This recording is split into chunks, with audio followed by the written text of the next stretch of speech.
Hello everyone, so welcome back to our channel Future Builder. तो इस video में हम लोग पढ़ेंगे चैप्टर इलेक्ट्रिसिटी। और आज हम इस चैप्टर को बहुत ही अच्छे से इस वीडियो में कवर करने वाले हैं, बिल्कुल भी deeply.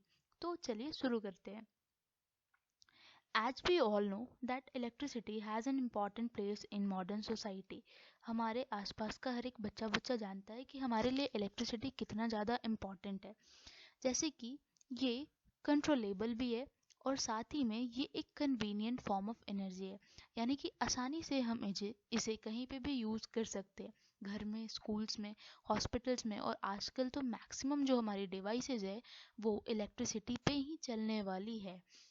So what constitute electricity? आखिर ये जो इलेक्ट्रिसिटी है वो प्रोड्यूस कैसे होता है, आखिर इसका जो फ्लो है वो कैसे होता है और किन किन फैक्टर्स पे ये डिपेंड करता है। इस चैप्टर में हम लोग डीपली आराम से बहुत अच्छे से पूरे इस चैप्टर को कवर करेंगे इस वीडियो में। तो चलिए शुरू करते हैं। तो सबसे पहले हमारा फर्स्ट टॉपिक है 12.1 में इलेक्ट्रिक करंट एंड सर्किट, यानी कि हमें इसमें इलेक्ट्रिक करंट और सर्किट के बारे में पढ़ना है।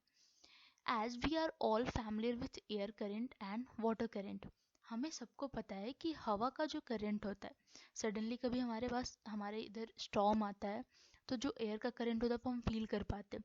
उसी तरीके से वाटर के करंट को भी हम फील कर पाते हैं, देख सकते हैं। तो इसी तरीके से भी एक इलेक्ट्रिक करंट एक चीज होती है जो कि किसी सर्किट में फ्लो करती है। What similarly, if electric charge flows through a conductor, we say that there is an electric current in that conductor। तो इलेक्ट्रिक करंट भी जो है वो फ्लो करती है as like as air current और वाटर करंट की तरह।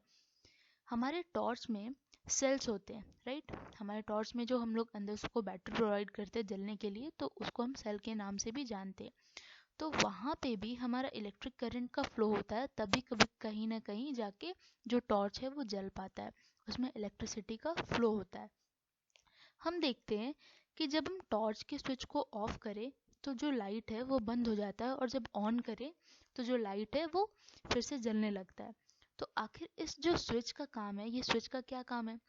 तो ये जो स्विच है ये एक कंडक्टिंग लिंक बनाता है। व्हाट इट फॉर्म्स, एक कंडक्टिंग लिंक बनाता है between the cell and the bulb, यानी उस बैटरी और बल्ब के बीच को कनेक्ट करता है, कंडक्टिंग लिंक बनाता है, जिस कारण जो हमारा टॉर्च है वो जल पाता है जब हम इसे ऑन करते हैं, राइट। नाउ इसी में हमारे पास एक हिडन डेफिनेशन है यहाँ पे इलेक्ट्रिक सर्किट का। यहाँ पे क्या कह रहा है? A continuous and closed path of an electric current is an electric circuit। means एक continuous और closed path जैसे यहाँ पे ये जो हुआ ये एक क्लोज पाथ हुआ, मीन्स यहाँ पे इसमें कहीं पे भी ब्रेकेज नहीं है, राइट। ये एक क्लोज पाथ हुआ। तो इस तरीके का एक क्लोज पाथ और एक कंटिन्यूअस पाथ जो है उसे हम कहीं ना कहीं इलेक्ट्रिक सर्किट कहते हैं, जिसके कारण इलेक्ट्रिक करंट इसमें आसानी से फ्लो हो पाता है। और स्विच क्या करता है? स्विच जब हम इसे स्विच को ऑफ करते हैं तो स्विच इस क्लोज पाथ को तोड़ने का काम करता है, जिस कारण उस कुछ टाइम के लिए जो इलेक्ट्रिसिटी है वो वहाँ पे स्टॉप हो जाती है, ठीक है। Now, if the circuit is broken anywhere, the current stops flowing and the bulb does not glow। Circuit कहीं पे भी टूट जाता है तो करंट जो है फिर रुक जाएगा बहना, और जो बॉल है वो फिर हमारा नहीं जलेगा। अब हमारा जो टर्मिनोलॉजी है इलेक्ट्रिक करंट, राइट। हमें इलेक्ट्रिक करंट को पढ़ना है। इलेक्ट्रिसिटी हमें पता चला कि इलेक्ट्रिक करंट जब फ्लो करती है तो इलेक्ट्रिसिटी प्रोड्यूस होता है। तो आखिर ये जो इलेक्ट्रिक करंट है ये क्या चीज़ है भाई? ठीक है। तो electric current is expressed by the amount of charge flowing through a particular area in a unit time. Mean suppose this is an rectangle और इसके कुछ एरिया है, राइट। तो इस एरिया से कितने समय में कितना चार्ज यहाँ से फ्लो हो रहा है, कितना इलेक्ट्रॉन इस एरिया में फ्लो हो रहा है, कितने समय में, ठीक है। तो इस चीज को हम क्या कहते हैं, इस टर्मिनोलॉजी को हम कहते हैं electric current. The amount of charge flowing through a particular area in unit time means जो चार्ज है वो पर्टिकुलर टाइम में कितना फ्लो कर रहा है किसी एरिया से, इस चीज को हम क्या कहते हैं? करंट कहते हैं। क्या कहते हैं? करंट। और करंट को जनरली हम आई से डिनोट करते हैं। किस चीज से डिनोट करते हैं? आई से। सिंपली हम ये कह सकते हैं कि जो rate of flow of electric charge है इसे हम करंट कहते हैं। इलेक्ट्रिक चार्ज का जो रेट कैसे नापते हैं हम किसी भी चीज़ का, उसका टाइम क्या लग रहा है उससे डिवाइड करके, मीन्स कितना जो चार्ज है वो एक पर्टिकुलर टाइम में फ्लो हो रहा है, तो rate of flow of charge को हम क्या कहते हैं, करंट कहते हैं। आई होप आपको ये डेफिनेशन क्लियर हो रहा होगा, राइट। अब यहाँ पे हमारा एक न्यू कंसेप्ट जनरेट हो रहा है। यहाँ पे जो एनसीईआरटी होता है ना वो बहुत ही मिक्सअप लाइन होता है, मीन्स थोड़े थोड़े टाइम पे जो पैटर्न है वो बहुत चेंज होते रहता है, तो हमें यहाँ पे नोटिस करना पड़ता है हर एक लाइन बाय लाइन, ठीक है। इसीलिए कहा जाता है कि एनसीईआरटी बुक बहुत इंपॉर्टेंट होता है, राइट। तो यहाँ से हमारा चेंज हो रहा है कि जो सर्किट होता है, आपने ज़्यादातर देखा होगा कि सर्किट में हम लोग ज़्यादातर कॉपर वायर यूज करते हैं, ठीक है, या फिर ऐसे वायर यूज करते हैं जो कि मेटल से बने हो, मेटालिक वायर। क्यों करते हैं? क्योंकि ये जो मेटालिक वायर है वो कहीं ना कहीं इलेक्ट्रॉन को फ्लो होने में हमें हेल्प करते हैं, ठीक है। जो मेटल्स है वो बहुत ही गुड कंडक्टर होते हैं, हमने कहीं ना कहीं 7-8 में भी ये बातें पढ़ रखा है, ठीक है। तो ये हमारे इलेक्ट्रॉन को हेल्प करते हैं ताकि वो उस सर्किट में फ्लो कर पाए। However, electrons were not known at the time when the phenomenon of electricity was first observed. Means सबसे पहले जब इलेक्ट्रिसिटी को हम लोगों ने डिस्कवर किया तो उस समय पे किसी ने भी इलेक्ट्रॉन के बारे में नहीं बता पाया था। जब उसको डीपली स्टडी किया गया तब उन्हें कहीं ना कहीं इलेक्ट्रॉन के बारे में पता चला, ठीक है। उस समय में electric current was considered to be the flow of positive charges and direction of flow of positive charges was taken to be the direction of electric current। तो सडनली जो हमारा पहला इन्वेंशन हुआ वो क्या हुआ कि इलेक्ट्रिक करंट को लोगों ने कहा कि ये जो फ्लो ऑफ पॉजिटिव चार्ज होता है हमारा वो इलेक्ट्रिक करंट होता है, और करंट का जो डायरेक्शन होगा, मीन जो पॉजिटिव चार्ज का फ्लो का डायरेक्शन होगा वही करंट का डायरेक्शन होगा। लेकिन लेटर हम लोगों ने इसमें पाया कि ऐसा नहीं होता। एक्चुअली क्या होता है कि जो हमारे suppose this is A circuit, right, और इसमें अगर इलेक्ट्रॉन फ्लो कर रहा, ठीक है, तो अगर इधर से इलेक्ट्रॉन फ्लो कर रहा तो उसके जस्ट अपोजिट जो है वो करंट फ्लो करेगा। यानी कि करंट जो है सबसे पहली बात पॉजिटिव चार्ज की फ्लो की वजह से नहीं होता, इलेक्ट्रॉन की फ्लो की वजह से जनरेट होता, और इसका जो डायरेक्शन होता है वो जस्ट अपोजिट टू दैट हो, ठीक है।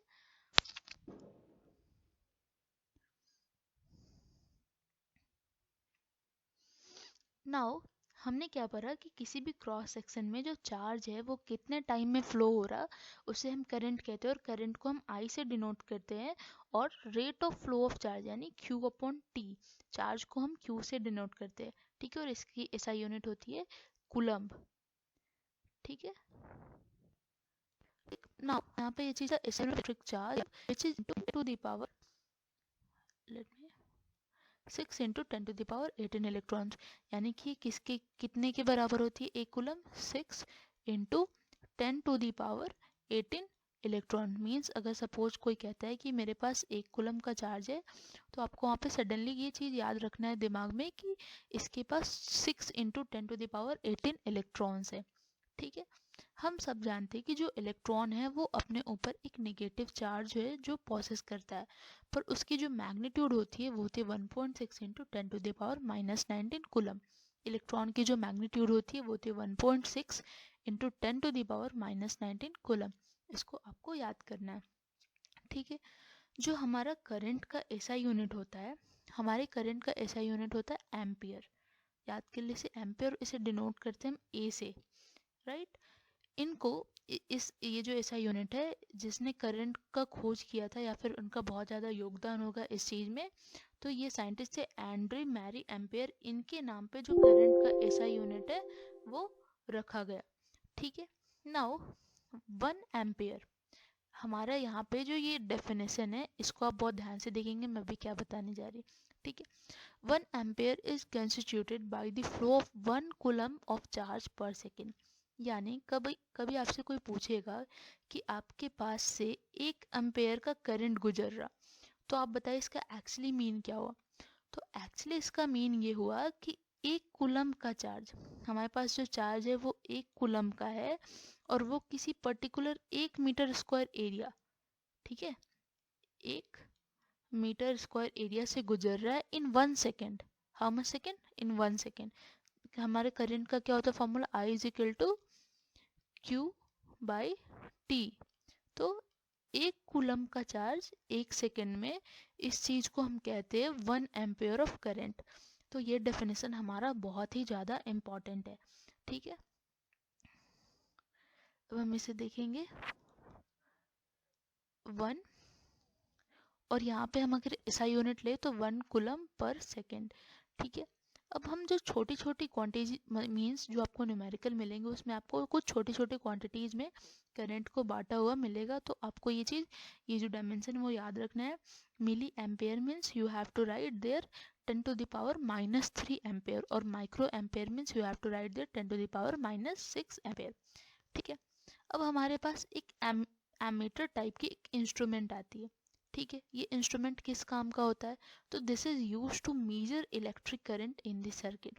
यानी अगर ये सर्किट है और इसमें हमें नापना है तो हम वहाँ पे एमीटर का यूज करेंगे। किस चीज़ को नापने में? करंट को।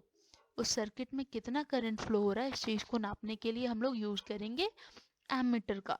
और हमेशा ये बात याद रखें कि जो एमीटर है वो हमेशा सीरीज में कनेक्टेड होता है। किस चीज़ में कनेक्ट होता है? सीरीज में, ठीक है। अब आप यहाँ पे एक डायग्राम देख सकते हैं जिसमें आपको यहाँ पर्टिकुलरली सेल दर्शाया गया इस तरीके से, ठीक है।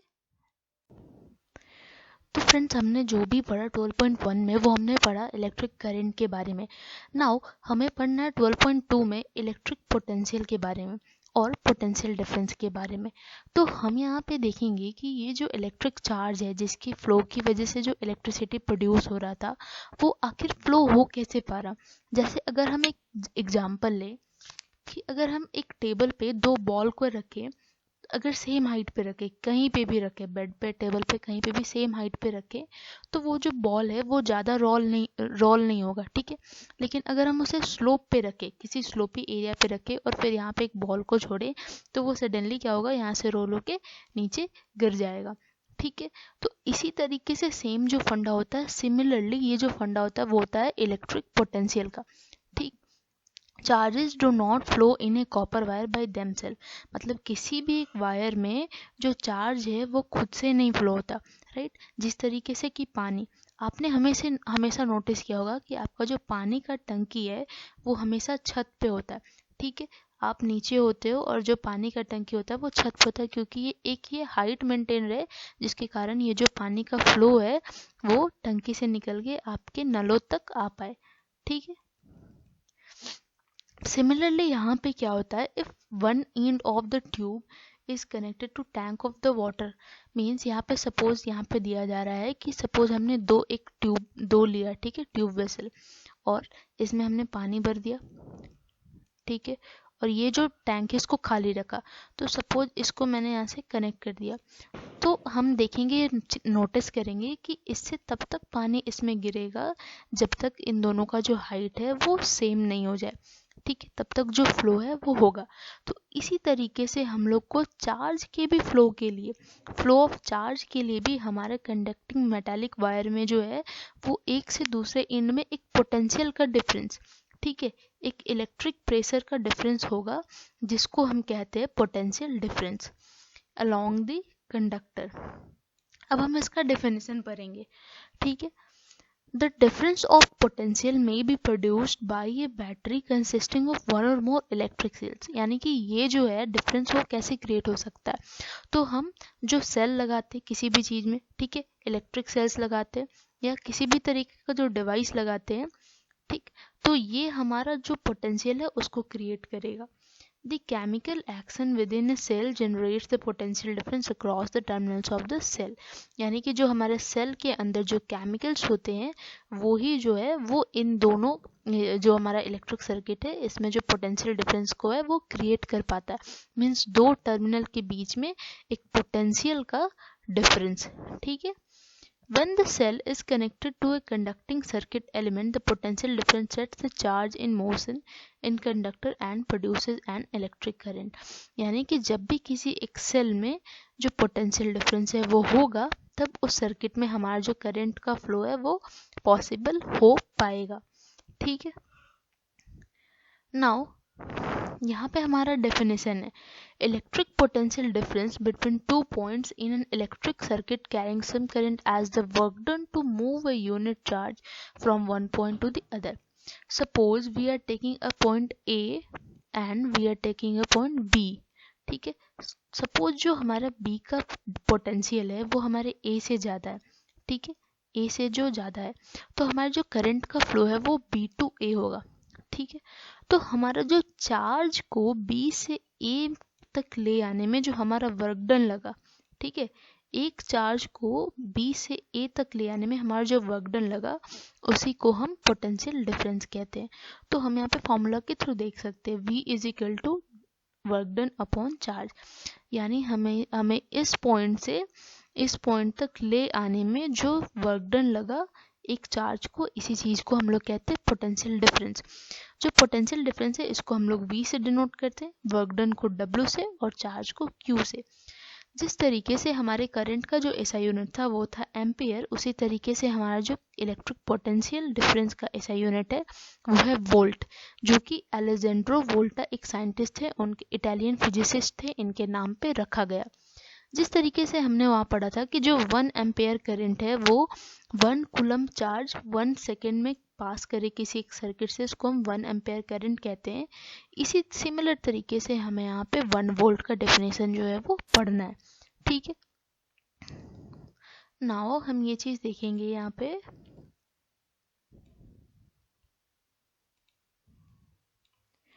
ठीक है, potential difference between 2 points in a current carrying conductor when 1 joule of work is done to move a 1 charge of 1 coulomb from one point to other. Similar example हम यहाँ पे ले, suppose ये एक पॉइंट A है, एक point B है, जो B का पोटेंशियल डिफरेंस है वो A से ज़्यादा है. ठीक है, तो हमें सपोज यहाँ पे हमने क्या किया कि 1 कूलम्ब का चार्ज आपको दिया. ठीक है, और बोला कि आपको इस 1 कूलम्ब के चार्ज को B से A की तरफ लेके जाना है. ठीक है, तो आपको जो इस चार्ज को ले जाने में जो 1 जूल का एनर्जी लगेगा, ठीक है, 1 जूल का जो एनर्जी लगेगा इस 1 कूलम्ब चार्ज को ले जाने में, इसे ही हम कहते हैं 1 volt. 1 volt is equal to 1 joule upon 1 coulomb. इसको हम SI यूनिट में ऐसे लिख सकते हैं 1V is equal to 1 joule upon 1 coulomb. ठीक है, जिस तरीके से हमारे करंट को नापने के लिए एक डिवाइस आता था एम्प, उसी तरीके से हमारे पोटेंशियल डिफरेंस को नापने के लिए एक डिवाइस आता है जिसको हम कहते हैं वोल्ट मीटर. ठीक है, पर जो हमारा एम्प मीटर था वो हमेशा किसी भी सर्किट में सीरीज में कनेक्ट होता है. ठीक है, पर जो हमारा वोल्ट मीटर है वो किसी भी सर्किट में हमेशा पैरेलली कनेक्ट होगा. कैसे, सपोज ये एक कोई सर्किट है पर्टिकुलर, तो आपका जो वोल्ट मीटर होगा वो उसके पैरेलली यहाँ पे जो है वो कनेक्ट होगा. ठीक है, यहाँ पे हमारा फिर से एक एग्जांपल है, तो हम इसे देखेंगे. कितना वर्क लगेगा हमें 2 कूलम्ब ऑफ चार्ज को ले जाने में अक्रॉस 2 पॉइंट्स जहाँ पे हमें 12 वोल्ट का पोटेंशियल डिफरेंस है. अगेन आप पहले डेटा नोट करेंगे हमें क्या क्या दिया है. तो हमें चार्ज दिया है कि वी हैव 2 कूलम्ब और हमें वोल्ट दिया है कि वी हैव 12 वोल्ट. अब हमने वोल्ट का फॉर्मूला क्या पढ़ा, तो volt is equal to work done upon charge. हमारे पास क्या क्या गिवन है, वोल्ट गिवन है और चार्ज गिवन है. हमें वर्क डन निकालना है, तो वर्क डन निकालने के लिए हम इसको इधर जाने देंगे, तो क्रॉस मल्टीप्लिकेशन से ये होगा V इंटू क्यू, यानी you have to multiply 12 volt जो गिवन है इंटू 2 कूलम्ब.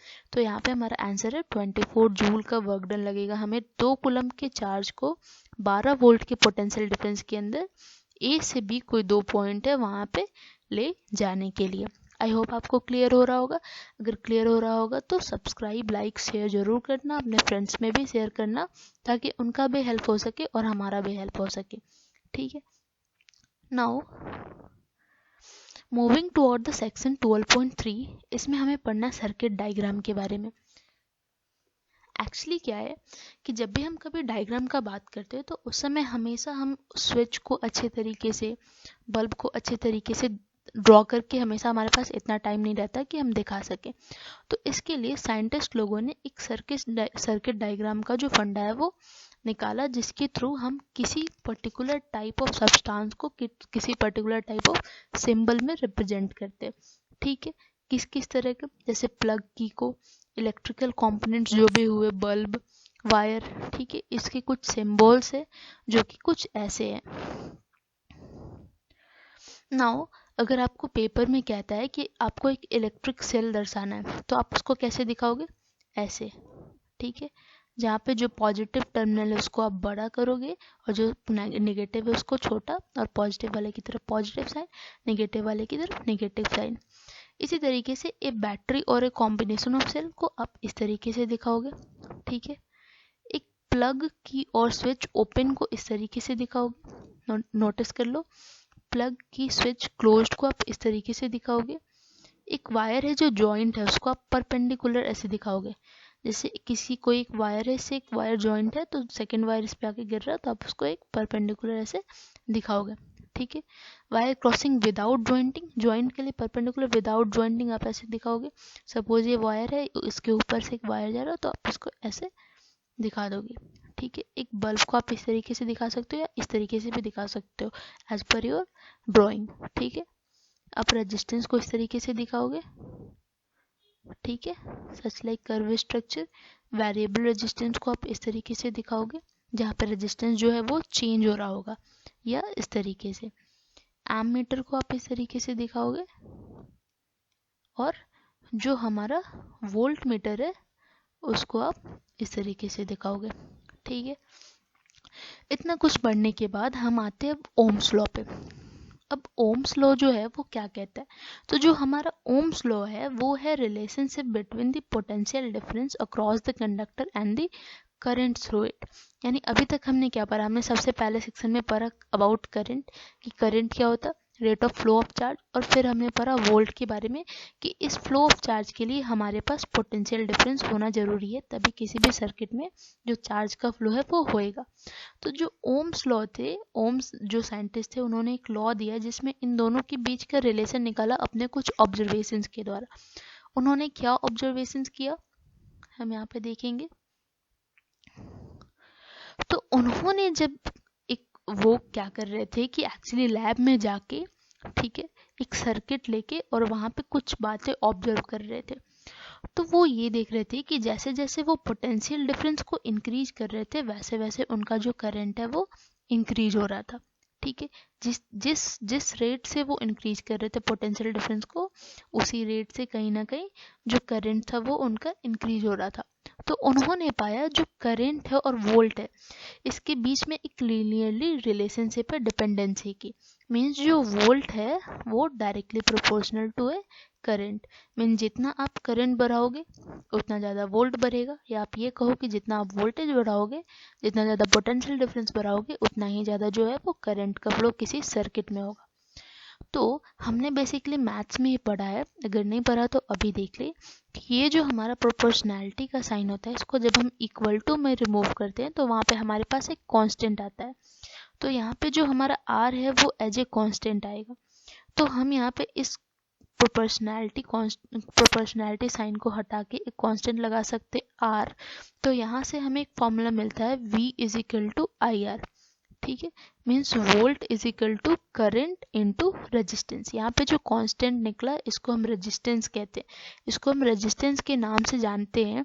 और अभी आपको मैं बताऊंगी कि ये जो रेजिस्टेंस है वो क्या चीज़ है और ये क्यों जो है वो डिराइव किया गया, इसका क्या रोल है हमारे इलेक्ट्रिसिटी चैप्टर में। ठीक है, अभी तक के लिए जो शॉर्टकट फॉर्मूला है वो हमें ये याद करना है, वीर। ठीक है, what you have to write, remember V is equal to IR, this is called Ohm's law. What is Ohm's law? तो यहाँ पे हम देखेंगे the potential difference V across the ends of a नहीं, यहाँ से नहीं, डायरेक्टली आप ये लिखेंगे potential difference V across any circuit is directly proportional to the current flowing through it at temperature remains the same. Mean ये necessary condition है, जो टेम्परेचर है वो सेम होना चाहिए हमेशा। ठीक है, R is a constant for the given metallic wire at a given temperature and is called its resistance. Mean किसी भी metallic wire के लिए जो R होगा वो constant होगा और इसे हम कहते हैं resistance के नाम पे. किस नाम से जानते हैं हम? resistance के नाम से हम जानते हैं. It is the property of a conductor to resist the flow of charge. अब हमें ये समझना है कि ये जो resistance है आखिर है क्या. ठीक है, तो suppose ये एक कंडक्टर है, इसमें इलेक्ट्रॉन्स है. ठीक है, तो जब ये फ्लो करेंगे, जब इलेक्ट्रॉन फ्लो करेगा तो ये जो कंडक्टर है कहीं ना कहीं इनको अपोज करने का, रेसिस्ट करने का ट्राई करेंगे और इसी रेसिस्ट मतलब रोकने का ट्राई करेंगे, रोकने का प्रयास करेंगे. और इसी रेसिस्ट के जो फिनोमेनन है इस रेसिस्ट का, इसको हम नाम से जानते हैं रेजिस्टेंस. किस नाम से जानते हैं? रेजिस्टेंस. ठीक है, नाउ हमने ये पढ़ा कि V is equal to I R. यहाँ से अगर हम R को सब्जेक्ट बनाएंगे तो आप लोग देखोगे कि यहाँ पे हो रहा R is equal to V upon I. तो क्योंकि इस चीज का जो खोज है वो ओम्स ने किया था, तो यहाँ पे जो हमारा R है, ठीक है, इसका जो एसआई यूनिट होगा वो ओम के नाम पे दिया गया. इसका एसआई यूनिट किसके नाम पे दिया गया? ओम के नाम पे. और इस आर का जो हम मैग्नीट्यूड लिखेंगे उसको हम इस तरीके से, ओम को शॉर्टकट में इस तरीके से भी दर्शा सकते हैं. ठीक है, इस तरीके से. तो हम यहाँ से देखिए कि R is equal to V upon I. जो रेजिस्टेंस है इसकी जो एसआई यूनिट हुई वो ओम है. और ये रेजिस्टेंस है क्या चीज? तो किसी भी कंडक्टर में जब इलेक्ट्रॉन फ्लो करेगा तो ये कंडक्टर उसके फ्लो को रेजिस्ट करेगा, अपोज करेगा. तो इसी फेनोमेनन को हम रेजिस्टेंस कहते हैं. ठीक है, अब नाउ इसी तरीके से सेम हमें पढ़ना 1 ओम के बारे में. तो कभी भी हमारे जो सर्किट है उसका पोटेंशियल डिफरेंस होगा दोनों एंड के बीच का 1 वोल्ट, और उसमें से हम एक एम्पेयर के करंट को पास करें. हमारे पास रेजिस्टेंस का क्या formula? R is equal to V upon I. ठीक है, तो यहाँ पे हमें क्या कह रहा है कि जब कभी भी दोनों एंड के बीच का जो वोल्ट होगा, वोल्ट पोटेंशियल डिफरेंस होगा, वो 1 वोल्ट होगा और उससे जो करंट फ्लो करे वो 1 एम्पेयर का करे. तो ये एक पर्टिकुलर जो है वो क्रिटिकल सिचुएशन आया. तो इस केस में हमारा जो कहलाएगा कि वो 1 ओम का जो सर्किट है वो 1 ओम का रेजिस्टेंस प्रोड्यूस कर रहा. ठीक है, जिस तरीके से हमने 1 वोल्ट पढ़ा, 1 एम्पेयर पढ़ा, सिमिलरली टू दैट. अब ध्यान से देखिए, R is equal two volt upon current. जब कभी भी हमारे सर्किट के दोनों एंड के बीच में 1 वोल्ट का जो पोटेंशियल डिफरेंस हो और उसमें से 1 जूल का करंट पास करे, तो उस कंडीशन को हम कहते हैं 1 ओम का रेजिस्टेंस उस सर्किट से अभी मिल रहा है. ठीक है,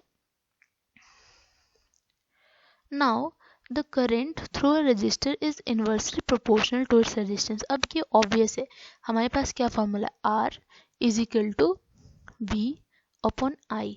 तो यहाँ पे आप देखोगे कि अगर आप I को बढ़ाते हो तो ये पर्टिकुलरली V का जो वैल्यू है वो कम होगा. कैसे कम होगा? सपोज दिस इज 5 और इसको पहले आपने लिया 2, तो अभी ये क्या हो जाएगा? अभी हो जाएगा 2.5. लेकिन सपोज आपने इसको अगर बढ़ा दिया और कर दिया 4, तो अभी ये क्या हो जाएगा? इससे कम हो जाएगा, अभी ये 1 पॉइंट समथिंग हो जाएगा. तो जैसे जैसे I का वैल्यू बढ़ेगा वैसे वैसे R का वैल्यू घटेगा. तो यहाँ से हम ये देख सकते हैं कि जो रेजिस्टेंस है वो करंट के इनडायरेक्टली प्रोपोर्शनल है. ठीक है, तो जब हम करंट बढ़ाएंगे तो रेजिस्टेंस कम होगा और जब हम रेजिस्टेंस बढ़ाएंगे तो हमारा करंट जो है वो कम होगा. If the resistance is double, the current get half. Just इसके inversely proportional. अगर हम resistance suppose पहले R था, इसको हम 2R करते हैं, तो अगर हमारा current flow I हो रहा था तो वो अब हो जाएगा I by 2. इसका just half. ठीक है, क्योंकि ये indirectly proportional होता है. अब नाउ हमारे पास एक कंपोनेंट है जिसके कारण हम उसको यूज करके हम वोल्टेज को चेंज करके और अपना मन चाहा रेजिस्टेंस उससे ले सकते हैं. ठीक है, तो इस कंपोनेंट को, इस डिवाइस को हम कहते हैं वेरिएबल रेजिस्टेंस. इसको हम अलग अलग पोटेंशियल डिफरेंस को चेंज करके अलग अलग रेजिस्टेंस ले सकते हैं नहीं, wait a second, I am wrong here. A component used to regulate current without changing the voltage source is called variable resistance. मतलब एक component जो बिना चेंज किए हुए वोल्टेज के सोर्स को एकदम कांस्टेंट करंट दे, भले उसके थ्रू रेजिस्टेंस चेंज हो रहा हो या नहीं हो रहा हो, तो उसको हम कहते हैं वेरिएबल रेजिस्टेंस. मीन सपोज आपके पास एक सर्किट है, कोई एक सर्किट है, ठीक है. तो आपको इसमें से करंट फ्लो हो रहा है और आपको बिना इसके वोल्टेज के चेंज किए कुछ सर्टेन कंडीशन आता है, तो आपको इस करंट के फ्लो को मेंटेन करना है सेम रेट से. तो आप वहाँ पे जो रेजिस्टेंस लगाओगे वो लगाओगे वेरिएबल रेजिस्टेंस. ठीक है. अब आगे हमें इसमें क्या पढ़ना है.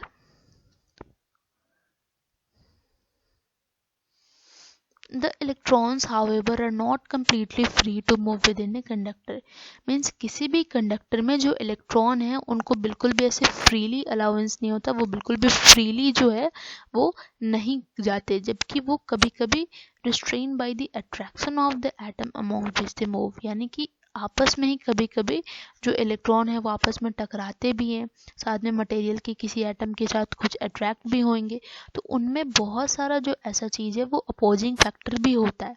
ठीक है.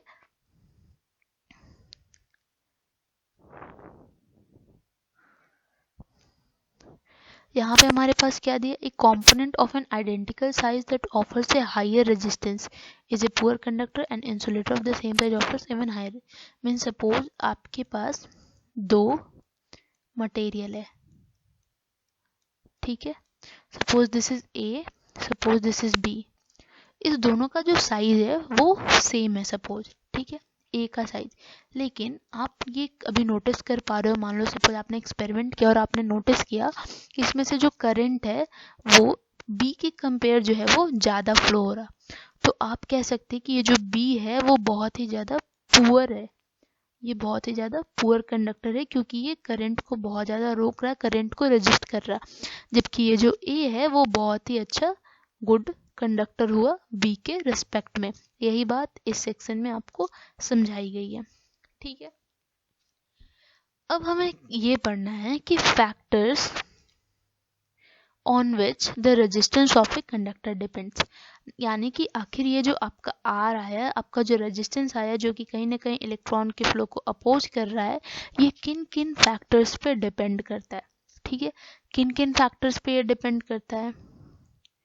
अब देखिए हमारे पास यहाँ पे कह रहा है कि ये ऑब्जर्व किया गया एमीटर रीडिंग से कि ammeter decrease to 1/2 when the length of the wire is double. यानी कि जब हमने लेंथ ऑफ वायर को बढ़ाया, पहले तार मान लीजिए इतना था, हमने इसको इतना बढ़ा दिया, तो हमारा जो एमीटर की रीडिंग यानी जो करंट की फ्लो है वो डिक्रीज हुई. यानी कि यहाँ से हम देख पा रहे हैं कि ये जो लेंथ है वो इनडायरेक्टली प्रोपोर्शनल हुआ करंट के. ठीक है. और जबकि वहीं पे जो एमीटर की रीडिंग है वो इंक्रीज होगी जब हमने इस वायर को मोटा कर दिया. ठीक है. इस वायर को सपोज हमने जब इसको मोटा कर दिया तो वहीं पे हमारा जो एमीटर का रीडिंग है वो बढ़ गया. ठीक है. इससे ज़्यादा करंट जो है वो फ्लो होने लगा. इन सब चीज़ों को ये चीज़ ऑब्जर्व किया गया. सबसे पहली बात ये चीज़ ऑब्जर्व किया गया, सबसे क्या क्या फैक्टर ऑन इट्स लेंथ. ठीक है. लेंथ के फैक्टर पे, लेंथ को हम बढ़ाएंगे घटाएंगे तो हमारे रेजिस्टेंस पे क्या फ़र्क पड़ेगा. ठीक है. एरिया पे, एरिया को घटाएंगे बढ़ाएंगे क्या फ़र्क पड़ेगा. और नेचर पे, इन तीन फैक्टर्स पे डिपेंड करता है हमारा रेजिस्टेंस. ठीक है. तो कैसे कैसे डिपेंड करता है भाई, तो हमने ये देखा उस समय मैंने आपको क्या बताया कि जब हम लेंथ को बढ़ा रहे थे तो जो हमारा करंट था वो कम हो रहा था, और जो हमारा करंट है वो इनडायरेक्टली प्रोपोर्शनल है रेजिस्टेंस की. ठीक है. तो जब हमारा करंट कम होगा यानी कि रेजिस्टेंस बढ़ा, लेंथ को बढ़ाया, करंट कम हुआ, रेजिस्टेंस बढ़ा. यानी कि इनडायरेक्टली आप देखो तो लेंथ बढ़ा तो रेजिस्टेंस बढ़ा. या फिर अगर आपको अभी भी क्लियर नहीं हुआ हो तो आपको सिंपली ये चीज़ याद रखनी है कि जो रेजिस्टेंस है वो डायरेक्टली प्रोपोर्शनल होगा लेंथ के. यानी आप लेंथ पर आओगे तो रेजिस्टेंस बढ़ेगा और उसमें से कम करंट फ्लो होगा. ठीक है. जबकि जो रेजिस्टेंस है वो इनडायरेक्टली प्रोपोर्शनल है एरिया के. यानी आप एरिया बढ़ाओगे तो रेजिस्टेंस कम होगा, एरिया घटाओगे तो रेजिस्टेंस ज़्यादा होगा, यानी कि इन्वर्सली प्रोपोर्शनल। और जब हमने ये सपोज इसको माना इक्वेशन 1 और सपोज इसको माना इक्वेशन 2, और जब हमने इस दोनों इक्वेशन को ऐड किया तो हमें मिला ये equation, means resistance directly proportional to length and inversely proportional to area. Now हम जब भी लास्ट टाइम भी हमने जब इस प्रोपोर्शनैलिटी कांस्टेंट को प्रोपोर्शनैलिटी साइन को हटाया था तो हमें मिला था एक प्रोपोर्शनैलिटी कांस्टेंट। तो सिमिलरली हमें यहाँ पे भी एक कांस्टेंट मिलेगा जिसको हम जानेंगे रो के नाम से और डिनोट करेंगे इस तरीके से।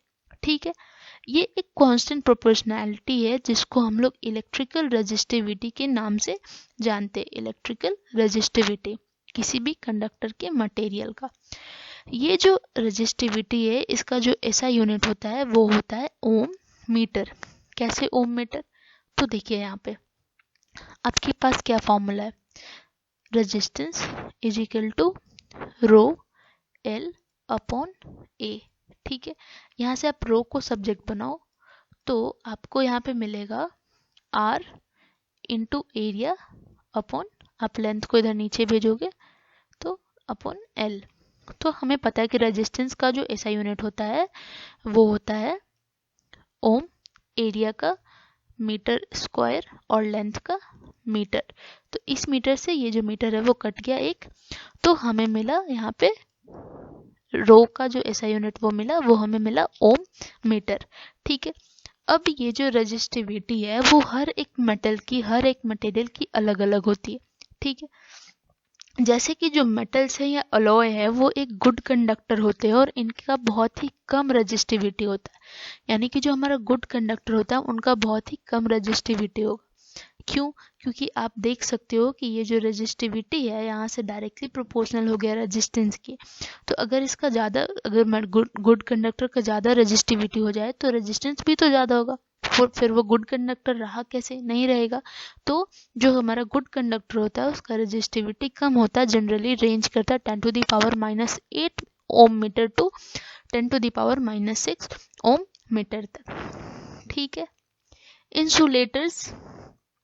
इंसुलेटर्स जैसे कि रबर, ग्लास, इनकी जो रेजिस्टिविटी ऑर्डर होती है वो होती है 10⁻12 टू 10⁻17। ठीक है, both the resistance and the resistivity of a material very with temperature, यानी कि जिस तरीके से हमारे रेजिस्टेंस के लिए एक कांस्टेंट टेम्परेचर जरूरी था, इसी तरीके से जो हमारा रेजिस्टिविटी भी है वो, ये दोनों फैक्टर कहीं ना कहीं टेम्परेचर पर डिपेंड करता है। अगर आप टेम्परेचर बढ़ाओगे घटाओगे तो इन दोनों फैक्टर्स पे जो है वो बदलाव नोटिस किया जा सकता था। ओम का जो लॉ था वो कहीं ना कहीं टेम्परेचर पे ही जाके थोड़ा फेल होता था। ये बात आप आगे में पढ़ोगे, आगे ग्रेजुएशन की क्लासेस में। ठीक है, नाउ आप यहाँ पे देखोगे एक टेबल जिसमें अलग अलग चीज़ों की रेजिस्टिविटी दिखाई गई है कि किसकी रेजिस्टिविटी कितनी है। तो आप जनरली नोटिस करोगे कि जो alloy is generally higher than of its constituent metals. Mean alloy की जो रेजिस्टिविटी है वो अपने मेटल से, मतलब वो जिन जिन मेटल से बना हुआ है उनसे इसका जो रेजिस्टिविटी है वो ज़्यादा है। जो अलॉय है वो ऑक्सीडाइज भी नहीं होता हाई टेम्परेचर पे, for the reason they are commonly used in electrical heating device. तो हमारे हीटर वगैरह में मैक्सिमम अलॉय यूज किया जाता है। क्यों यूज किया जाता है? क्योंकि ये do not oxidise at high temperature, मतलब ये हाई टेम्परेचर पे जल्दी ऑक्सीडाइज नहीं होते और जल नहीं जाते। तो सिंपली ये क्वेश्चन पूछा जा सकता है आपको बोर्ड में कि why alloy is used as heating devices, is used in heating devices. ठीक है, जैसे आयरन वगैरह में। क्यों? क्योंकि ये हाई टेम्परेचर पे जो है वो इजीली ऑक्सीडाइज नहीं होता और उस कारण ये आसानी से जलेगा नहीं। उसी तरीके से टंगस्टन जो है वो हमारा यूज होता है फिलामेंट्स वगैरह में, इलेक्ट्रिक बल्ब वगैरह में, हाईली हीट होगा और फिर उससे लाइट करेगा। जबकि जो कॉपर है और एल्यूमिनियम है इसको हम लोग यूज करते हैं जनरली इलेक्ट्रिकल ट्रांसमिशन लाइन्स यानी वायर के तौर पे मेनली।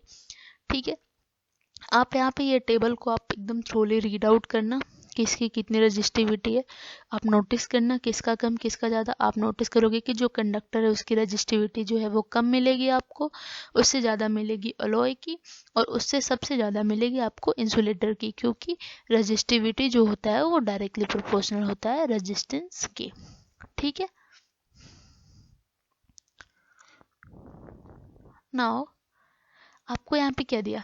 आपको यहाँ पे दिया है वोल्ट और आपको यहाँ पे दिया है रेजिस्टेंस और आपसे यहाँ पे पूछा जा रहा है आई की वैल्यू। ठीक है, आई की वैल्यू। तो सिमिलरली हमने पढ़ा Ohm's law, V is equal to I R.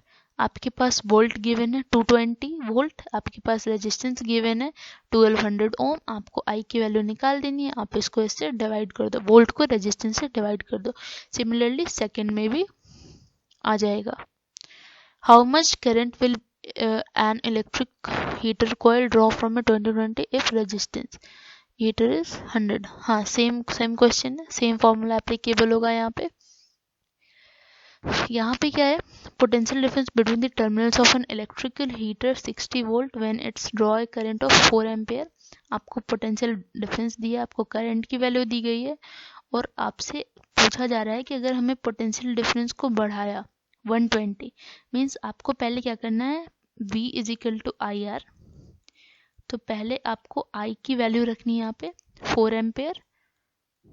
ठीक है, फिर आपको यहाँ पे रखनी है वोल्ट की वैल्यू 60, फिर आपको सॉरी यहाँ पे 60, फिर आपको यहाँ से R निकालना है और R को निकालने के बाद एक बार आप रेजिस्टेंस निकाल लो तो फिर आपको भी पता है कि ये जो है कांस्टेंट होता है।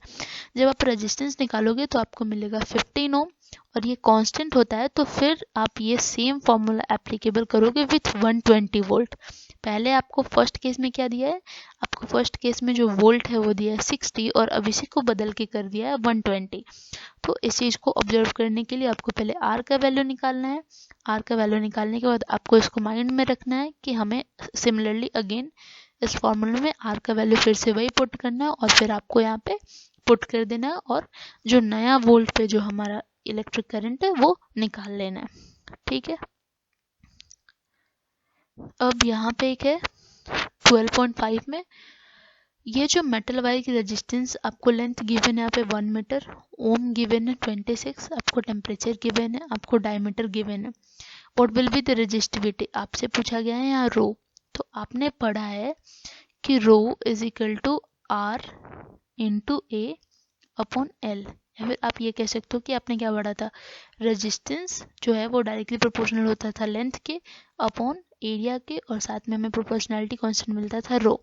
यहाँ से आप रो को सब्जेक्ट आउट करोगे तो आपको मिलेगा ये फॉर्मूला। अब आपके पास रेजिस्टेंस गिवन है, आपके पास लेंथ गिवन है, पर आपके पास एरिया के लिए कुछ भी नहीं गिवन है, जबकि उसके जगह डायमीटर गिवन है। तो हमें सबको पता है कि जो हमारा मेटालिक वायर है वो सिलेंड्रिकल शेप में होता है और इसका जब हम एरिया निकालेंगे तो हम करेंगे पाई डी स्क्वायर। ठीक है, पाई डी स्क्वायर करेंगे